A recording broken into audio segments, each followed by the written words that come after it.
Small update. ಈಗಷ್ಟೇ ನಾನೊಂದು troll ಪೇಜಲ್ಲಿ ನೋಡಿದೆ, ನಾನು ಅರೆಸ್ಟ್ ಆಗಿದ್ದೀನಿ ಅಂತ ಒಂದು ಫೇಕ್ ನ್ಯೂಸ್ ಬರ್ತಾ ಇತ್ತು.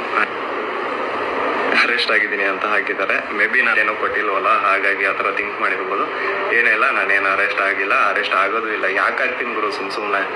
ಸೊ ಏನು ಗಾಬರಿ ಪಡ್ಕೋಬೇಡಿ, ನಾನು ಆರಾಮಾಗಿದ್ದೀನಿ, ಕೂಲ್.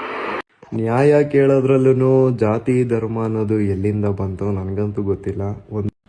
ನನ್ನ ಮನೆ ಅಡ್ರೆಸ್ ಲೀಕ್ ಮಾಡಿರೋರಿಗೆ, ನನ್ನ ಫೋನ್ ನಂಬರ್ ಲೀಕ್ ಮಾಡಿರೋರಿಗೆ ನಾನು ಹುಡ್ಕೊಂಡು ಬಂದು ಹೊಡೆಯೋದು ಮ್ಯಾಟರೇ ಆಗಲ್ಲ. ಸೊ ಹೇಳೋಕ್ಕಾಗಲ್ಲ ನನ್ನ ಜೊತೆ ಅವಾಗೇನಾಗುತ್ತೆ ಅಂತ.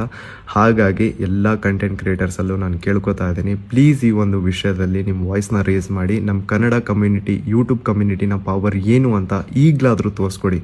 ದಯವಿಟ್ಟು ಎಲ್ಲರೂ ಒಂದಾಗಿ ಅಂತ ಕೇಳ್ಕೊತೇನೆ.